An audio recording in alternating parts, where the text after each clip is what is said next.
The date is April 15th, 1912. In the freezing darkness of the North Atlantic, humanity's greatest dream built up to that day was buried at the bottom of the ocean amidst thousands of screams. The Titanic. You think you know this story, don't you? The iceberg, the arrogant confidence that even God couldn't sink it, and the orchestra playing that final sorrowful song. But what if I told you that one of those who died in those icy waters that night came back?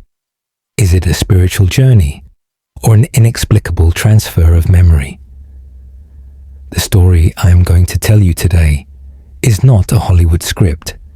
This is the story of Jamie, a 4-year-old boy who didn't even know how to read or write yet, a child who knew technical details not even written in history books, who woke up screaming at night that the water is too cold, and who described a fatal error made in the heart of the ship, in the dark boiler room, with the precision of an engineer.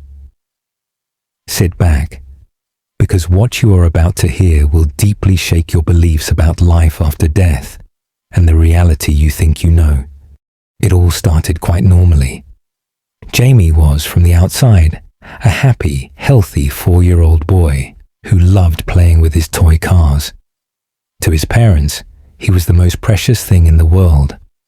However, Jamie had a strange phobia that had persisted since infancy. Water. But I'm not talking about a simple case of a child being fussy about taking a bath. Jamie was terrified the moment he came into contact with water. For him, having water touch his face was equivalent to suffocating. When he had to get into the bathtub, he would go into fits of trembling, crying until he turned purple. His family couldn't make sense of it. Jamie had never been in danger of drowning. He had no trauma. But the real nightmare began when Jamie started to speak. Screams echoing through the house at night would jerk his mother and father from their beds. Rushing to his room, they would find Jamie bathed in sweat, clinging to his bed. The little boy, amid sobs, would repeat the same phrases over and over. His family thought these were just bad dreams, perhaps night terrors, until that day. One afternoon, a documentary channel happened to be on the television. On the screen, that massive pile of metal lying in the depths of the ocean appeared, the wreck of the Titanic. Jamie slowly put down the toy in his hand. He fixed his eyes on the screen. In that moment, the atmosphere in the room seemed to shift. As his mother reached for the remote to change the channel, she heard Jamie's spine-chilling whisper, calm and certain tone. "That's my ship, Mom. But they made the funnels wrong." His mother froze. "What do you mean, honey?" she asked. 4-year-old Jamie, pointing at the giant ship on the screen, explained that the ship had 4 funnels, but the 4th one was fake, that no smoke came out of it, and it was put there just to make the ship look beautiful. Shocked, his mother ran to her computer immediately. After a brief search, her blood ran cold at the information she found. Indeed, the Titanic's 4th funnel was non-functional. It was built solely for ventilation and aesthetic symmetry.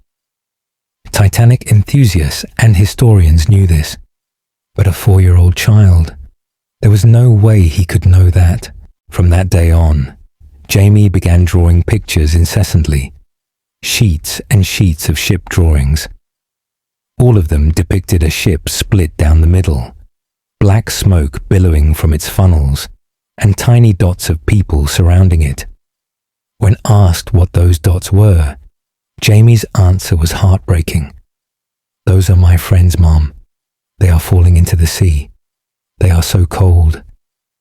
And then came the music.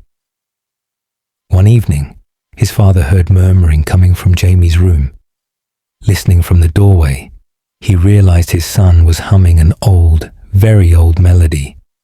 This melody was the hymn "Nearer, My God, to Thee," according to the Titanic legend, this was the famous piece the orchestra played until the very last moment to calm the passengers as the ship went down. When his father entered and asked, "Where do you know that song from, son?" Jamie turned to him. In his eyes was not the look of a 4-year-old child, but that of an old, weary man. With a slightly trembling voice, "The uncles were playing this while the ship was sinking, Dad. Everyone was screaming. It was so loud, but they kept playing. Then the water came. The sound of the violin was cut off. If what you have heard so far seems like just a coincidence to you, pay close attention to what I am about to tell you now, because this is the point where even skeptics fall into silence."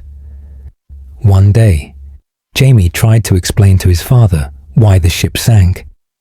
Beyond the iceberg story everyone knows, he spoke of a much more technical detail. "They made a mistake, Dad," he said. "They made a mistake in the boiler room. They didn't close the coal bunker door in time. There was a fire. The iron got weak." Jamie was talking about a specific fire in the area where the boiler rooms were located, on the lower decks of the ship, and how it weakened the ship's hull. This claim was completely beyond the family's knowledge. However, when his father researched it, he was faced with a shocking truth.